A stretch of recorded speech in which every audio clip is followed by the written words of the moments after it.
Hello, and welcome to this episode of the Marketing Guides for Small Businesses podcast. My name is Paul Bartho with Changescape Web, and today we're going to continue our series about online funnels and the role the nurture funnel plays in the success of your marketing.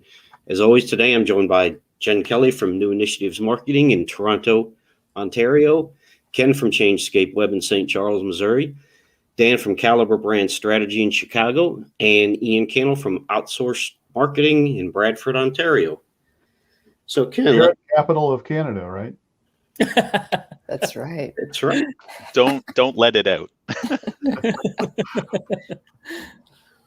Well, Ken, let's start at the beginning, because I think a lot of times we talk about the funnel and the different stages of the funnel, and you have the top of the funnel that no one wants to acknowledge exists. You don't want to spend any time or money there, but it's important because you can't have prospects to nurture if no one is aware of your business. So can you give us like a high level overview of this awareness part of the funnel and what it is and what a business owner can expect during that stage of marketing? Yeah, absolutely. So first of all, it absolutely completely depends on the products or services that you sell. If you're, and I think a great tool to think through this is the elements of value pyramid that was created by Bain and Company and published in the Harvard Business Review 2016, 2017. But basically think of it as like a higher, Maslow's hierarchy of needs, but for the products and services that you sell. And so if you're a restaurant or, maybe even more of a lifestyle kind of business, you don't have a long sales cycle, maybe. You don't really need much of an awareness campaign. You can actually probably go right to an offer, especially if you're a restaurant. If you're running an ad driving people to an offer, right before lunchtime, that you're probably going to have really good success with that. You don't need to build a long-term nurture strategy. So it absolutely depends on what you're going to sell. If you sell something that's aspirational, something that's life-changing, or something that's a status symbol, like if you're going to sell a luxury car, or you're going to ask somebody to spend, $25,000 on a marketing program with you, for example, then you need to be prepared to build the awareness, because that's where the know, like, and trust has to happen. And so you're going to have to think about, once you got to get them into the funnel for, adding value to them initially, helping them solve a problem.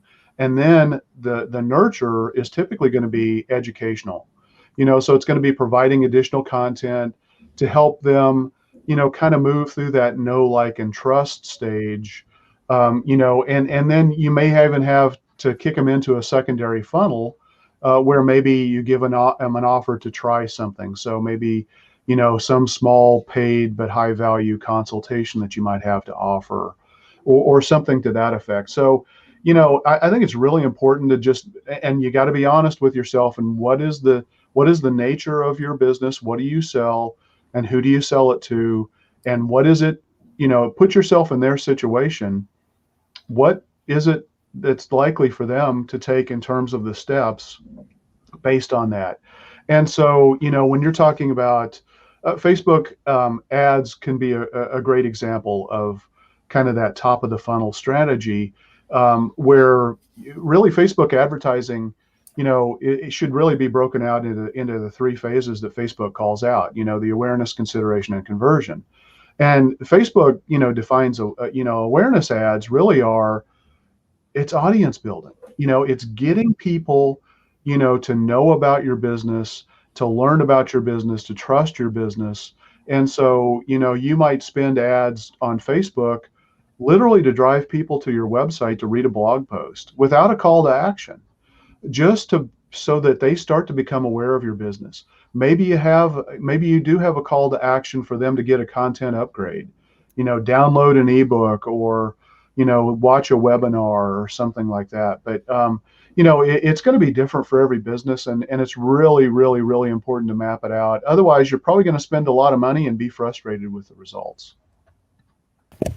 Yeah, those are some really good points, especially about the longer the sales cycle or the more expensive your product or service, the more important that top of the funnel, the nurture part is.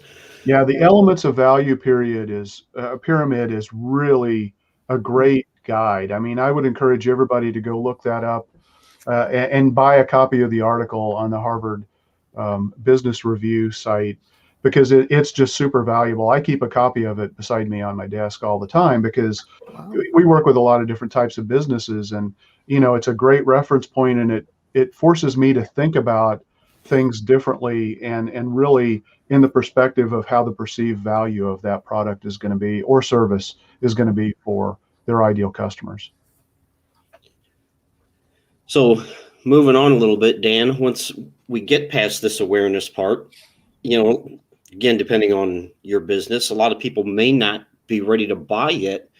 So is this where we really get to the nurturing part, and what's the strategy during this stage of the funnel? Yeah, that's a great question, Paul. I think one of the things that you got to look at is when we say nurture, it doesn't. I think the default tends to be, let's just dump them all the other guys into an e-newsletter, and we'll blast out at them, and that'll be that. And I think most people do that, which leads me to say, well, there's an opportunity to do a lot more. And let's assume for the moment that these people who are in awareness mode of you, they don't want to just hear about you all the time. I sure don't. I mean, I don't want to hear from someone on LinkedIn 5 times in a row. Do you? And they haven't asked any questions about me. I think that's probably a good opportunity for me to remove you. And so think about that when you're nurturing someone. The best way to blow it really fast with someone in the awareness stage is to start pitching them. There's a guy here in town, I don't care. He was like, well, you should just start pitching anyway. Don't wait. Don't try to get to know them. I think that's like the worst advice in the world. Like, why on earth would you try to pitch someone when you've just connected to them, or they're just becoming aware of you?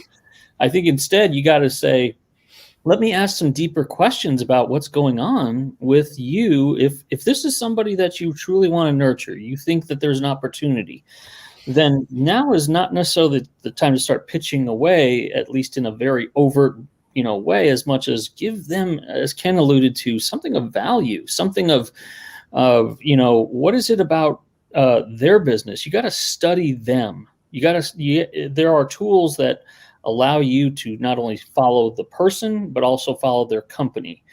The opportunity in nurturing then would become, how can I, instead of trying to nurture 5,000 people, who are the 20 to 40 people maybe that I should be nurturing instead, or the 20 to 40, say, companies? And then I can have some messaging that is around what is going on in their world, rather than saying, hey, here's another thing about me again. I haven't asked you anything about you. I haven't gone to your website. I haven't seen anything about your LinkedIn. I haven't seen any updates about you. But by the way, here's more about us. I think that's a horrible approach. I will not mince words. I don't think that's a good approach for nurturing. And I think the opportunity, even better yet, the opportunity is that you can stand out by being that personal. And so nurturing is great. Do it the right way, though. But again, Dan, I mean, it really does depend, because what you described is really for more of a relationship and a longer term and maybe a higher value sale. You can accelerate, you can press your foot on the gas really hard if it's a lifestyle related business, where if you can find that opportunity where somebody, if somebody's going to be in a wedding, maybe they need to lose some weight to look good for the wedding pictures, or get their teeth whitened as a dentist.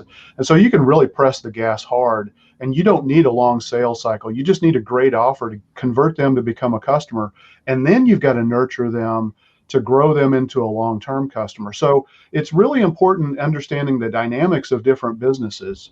Yeah. No, I don't disagree with that, Ken. I think it's when you are in that situation, though, you're getting a sense of, oh, well, they're interested in an offer. So they've made that move. They have said, at least I have an interest in what you have to say as far as your offer or another piece of content or something like that. And I totally agree with you. when they have made that move and that clue that they want to hear more in that way, and they're especially with an offer, all bets are off. I think then I agree with you. Yeah. You can go full throttle. Yeah. It's when what we see out there is none of that's being done. Right. Like, none of those. I haven't responded to an offer. I haven't indicated anything about you other than maybe connecting with you, liking your Facebook page, and that's about it. So, but I wholeheartedly agree. If they've made that move, you can move it up by sure for sure. And that's a great point, Dan. Sometimes we forget what the key word in this is, and it's nurture.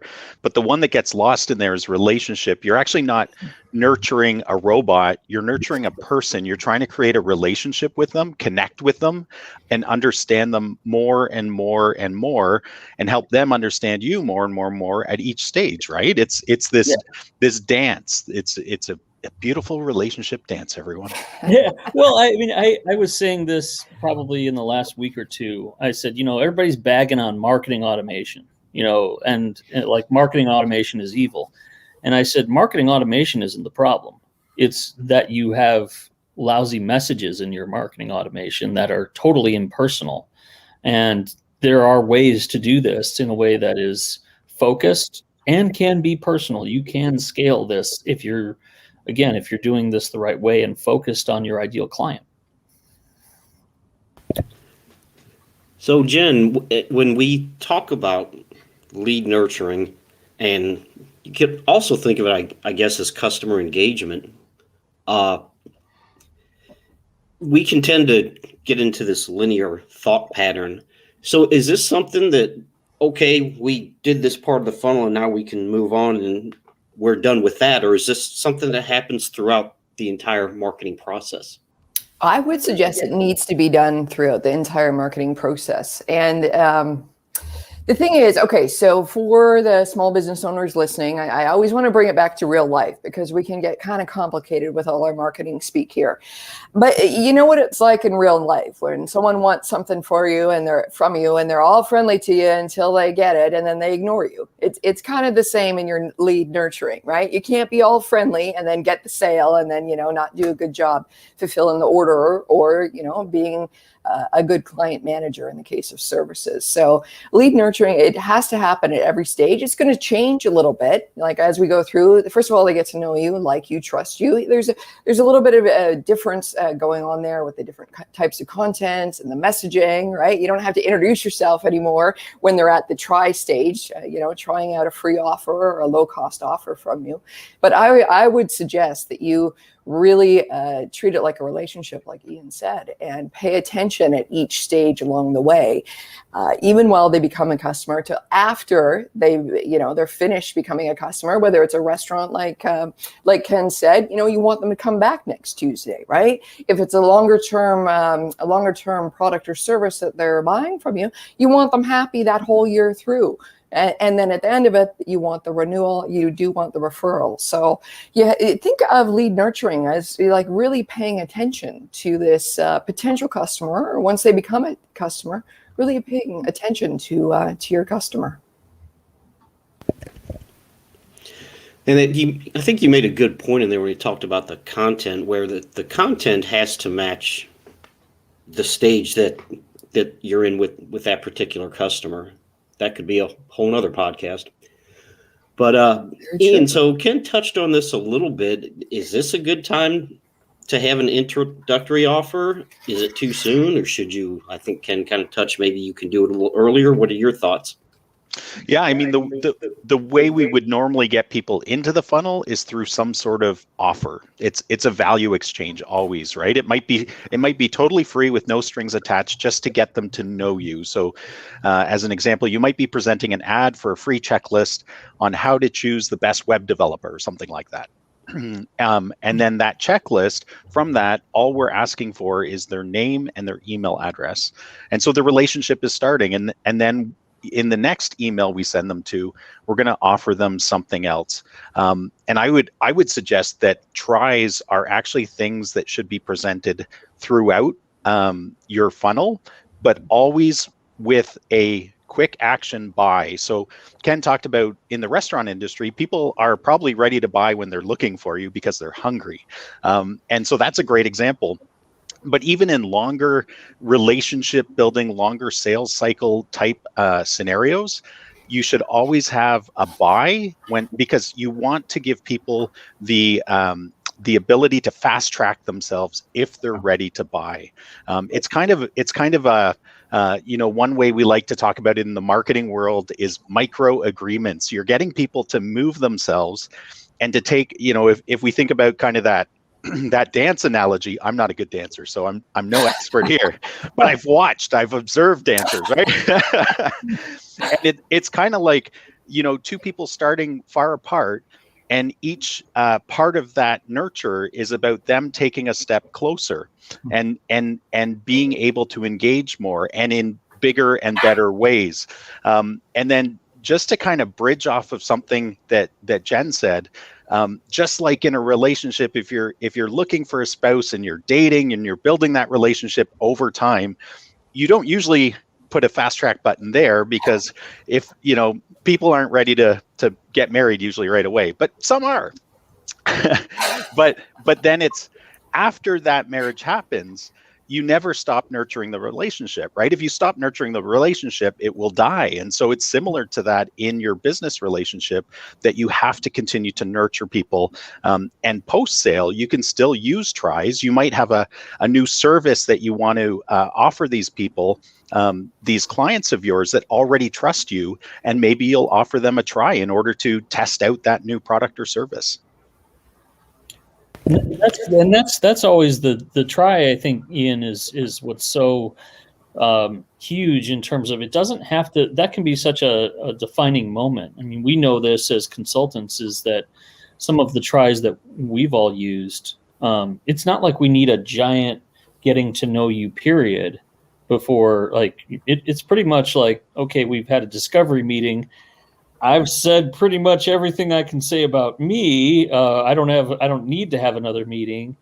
Do you want to do a try and see what it's like to work together with a strategy, let's say? Just a baby step. And you don't need another meeting to, if all the decision makers are in the room, you don't need another meeting for that. Like, are we going to dance, or are you a nurture? So I think the sooner you can figure that out via a good try, will tell you everything. But the one thing I think you always want to avoid is a getting to know you stage where you just never know where they land. Like, right. Is this a person who's a prospect, or are they just going to be a continuous nurture? And that's a great point, Dan. I know from our perspective, because we all know each other on this podcast, is that our goal when we do our tries, especially if it is a discovery call, so we might offer a checklist or an ebook or something, or even a physical book that will mail people to get them to trust us and to see us as experts in the field. But the discovery call is usually a very large try, because it's that value exchange again. They've now given up a certain portion of their time, which is their most important treasure they have, right? And they're giving it up to spend a little bit of time with us. And our role as consultants is to listen, for sure, but also to offer enormous value on those calls, because again, we're exchanging value so that they can see, wow, like, I love working with these people. They will deliver exactly what I need, because they've already delivered enormous amounts of value in this free call.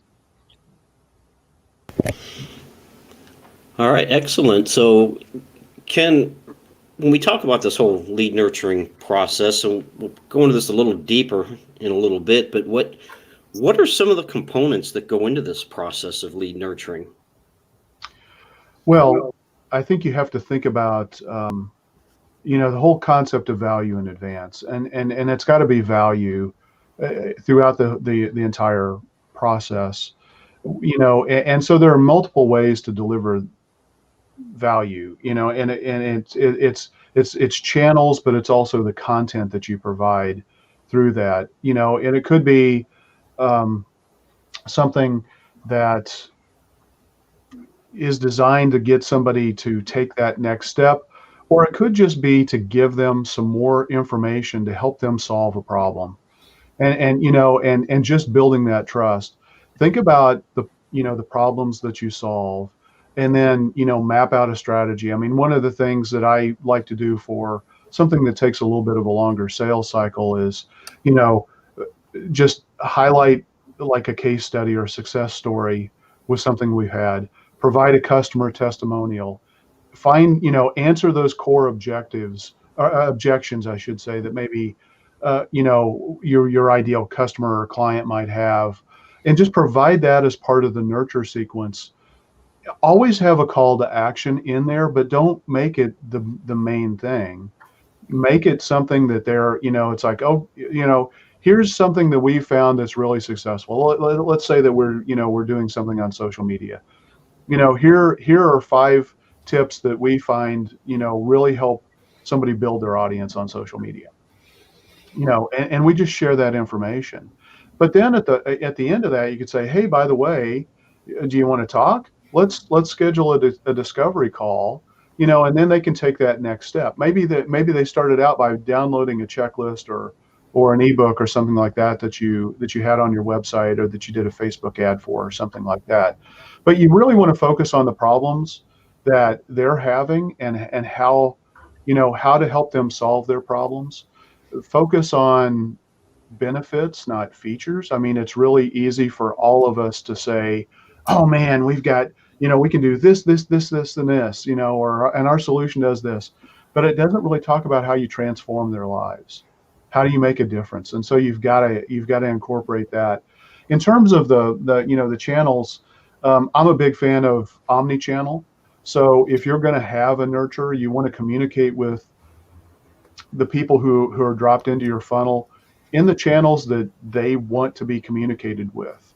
And so, you look at text message marketing, look at email marketing, Facebook Messenger,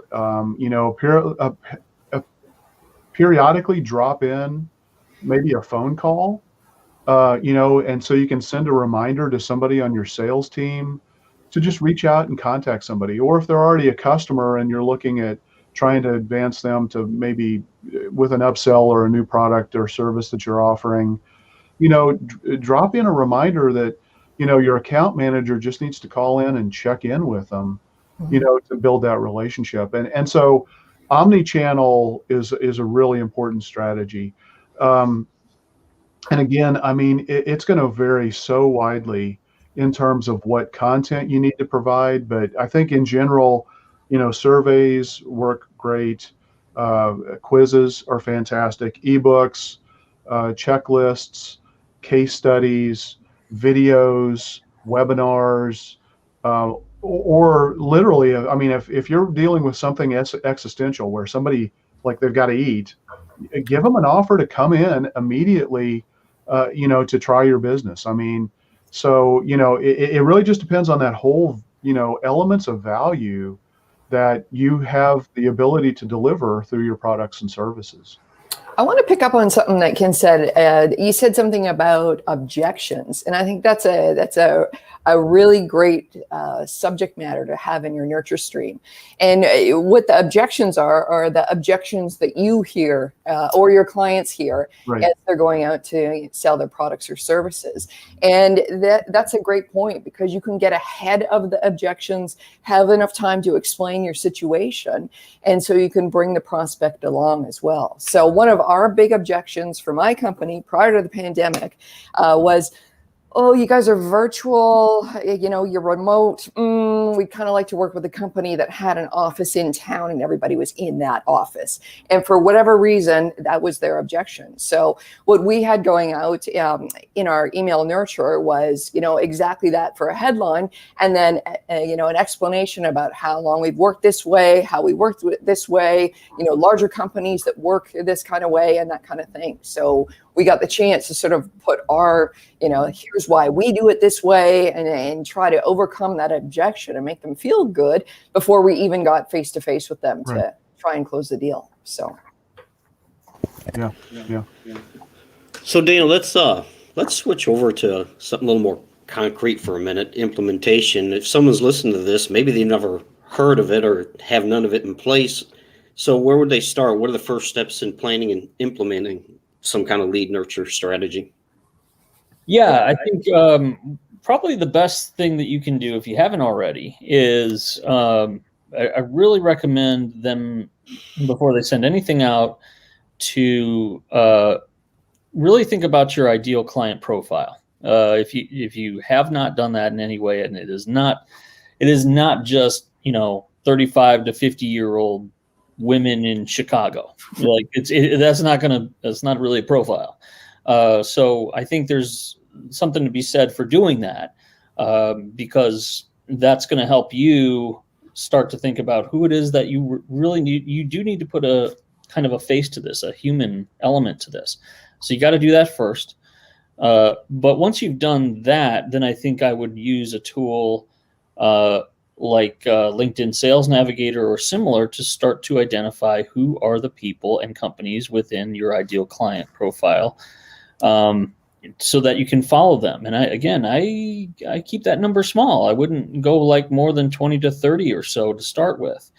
And why do I say this before any kind of messaging stuff? Well, you're not going to know how to do personalized messaging in a funnel or nurture if you don't know anything that they're going through, and you don't know what they've been talking about. You don't know what's on their LinkedIn profile. You don't know what their company's going through.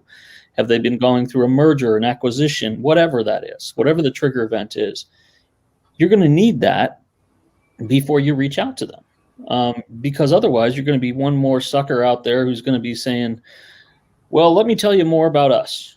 And I think it was Ken that said, I'm glad he touched on this, is just hammering away with 7 or 8 emails and then just changing the subject line. Like every Tom, Dick, and Harry does that. Like if you want to be changing this up, I would start to explore how you can do 2 or 3 different types of mixes in a cadence that, let's say, 7 to 10 touches. I mean, email is one, but perhaps it's time to experiment with some other techniques. There are some great technologies right now for video, whether it's BombBomb or another one called Bonjoro. Some of these that you can put in your video in the email, and so that you can say, hey, Jen, glad we're connected. I just wanted to reach out and say hi. And I know you're busy, but I made you this video to quickly introduce myself. Loom is another as well. Yeah, Loom. Yeah, I was surprised. So I mean, these things that are out there are a great way to mix it up a little. Mm-hmm. People don't fall into a slumber during, oh, it's this guy again.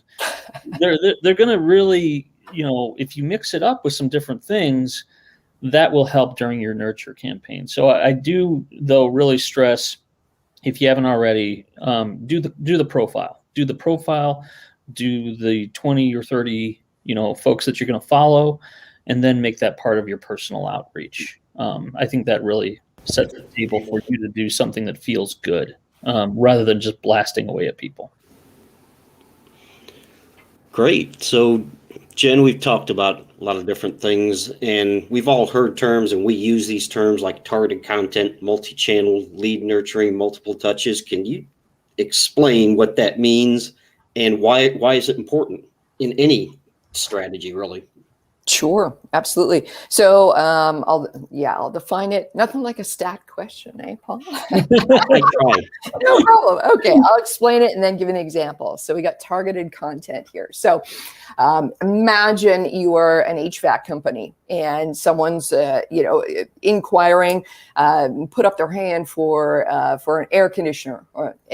So your content that you're sending out in that email or text message or whatever stream it is going to be air conditioner focused as opposed to heating focused. So that's an example of how, you may have all these products and services in your company, but if a potential client puts up their hand for, one type of product or one, area that you serve, feed them that kind of content. And now we were just going through this other day. We're doing a landing page for a client, and oh, we should put the demo on there and this on there, and we have these apps, and it was just like, hold on a second, like one thing at a time. We have other things to offer, but let's take them through the step one at a time. So that would be an example of targeted content. So your AC as opposed to anything around your heating. You asked about multi-channel lead nurturing. So multi-channel, another fancy marketing term. So multi-channel, so many different channels. So think there's a I guess a famous example of buying a car. So let's say you're ready to buy a new car, except for a Tesla. By the way, did you know Tesla does not advertise? I heard this on a podcast today. I didn't know Tesla that. does not advertise, and there's no employee pricing. So everybody's paying full price for their Tesla. I was like, wow. But they're wizards at PR. Oh, there we go. There we go. Absolutely. Okay, so let's say you're buying anything but a Tesla. So what an example of multi-channel could be is, say you go onto the website and you're looking at the latest models. You can build your own.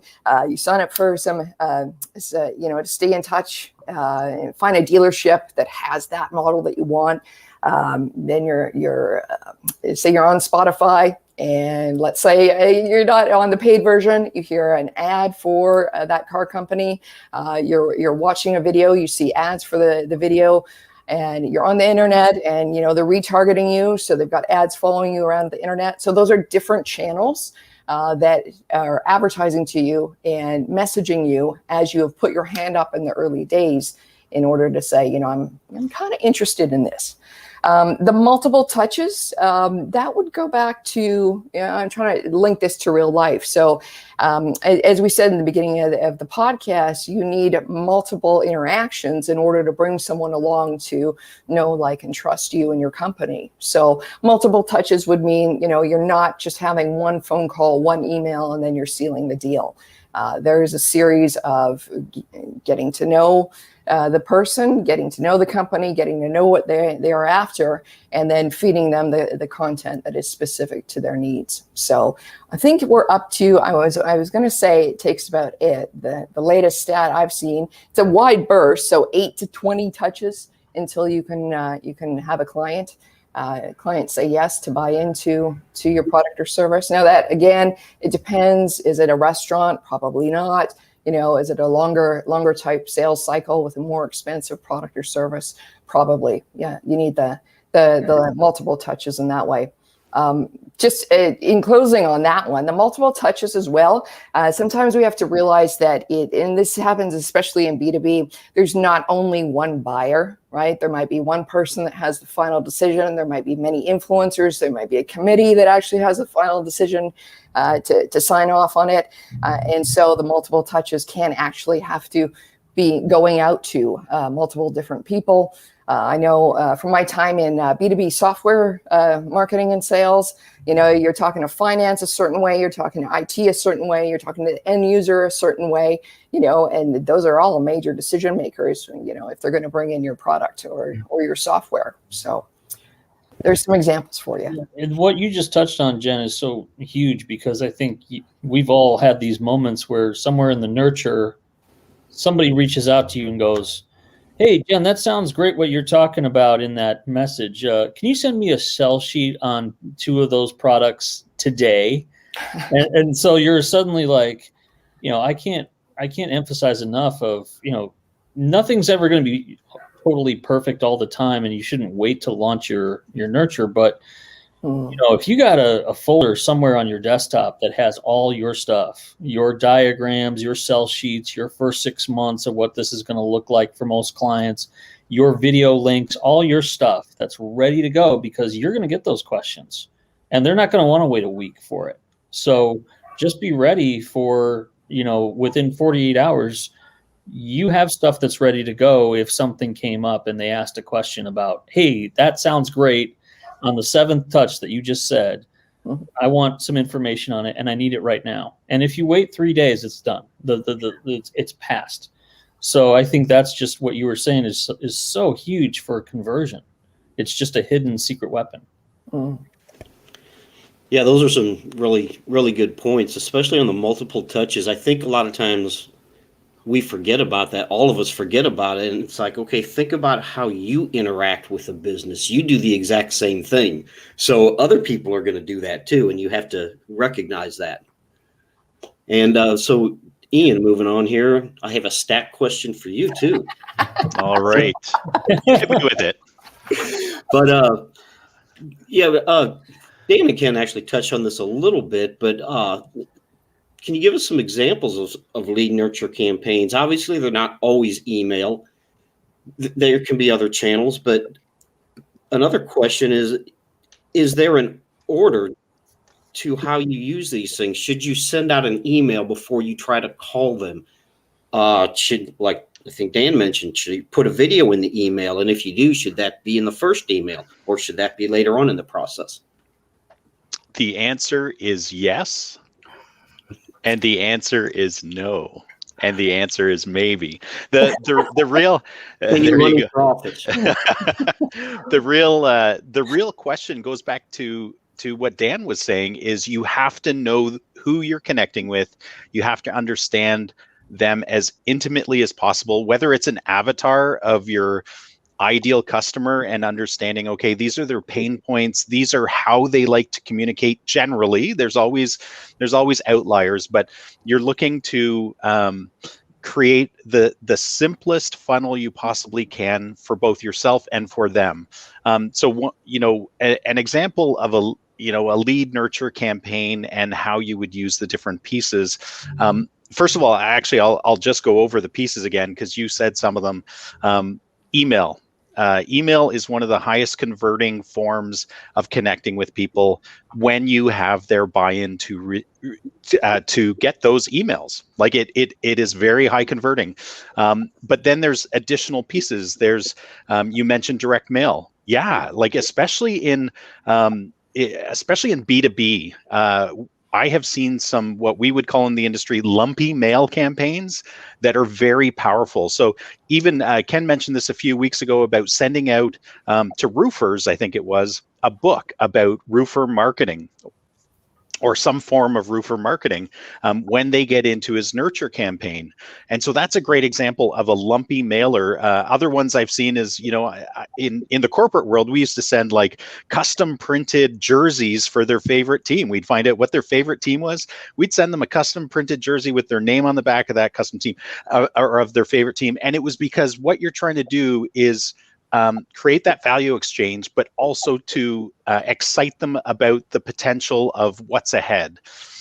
So other things you mentioned, sales calls. Yeah, like you have to build out your plan according to how you think people will best respond in that value exchange.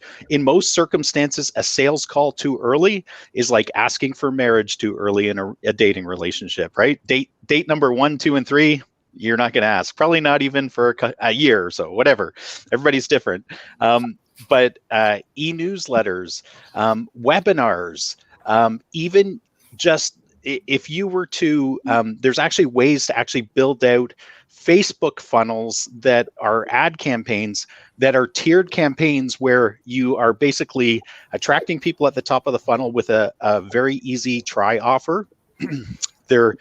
When they buy into that, they get put into the next level funnel, and so on and so on. And you're increasing value through that relationship and taking that step closer to them. So I jokingly said yes, no, and maybe at the beginning, but that's a true answer.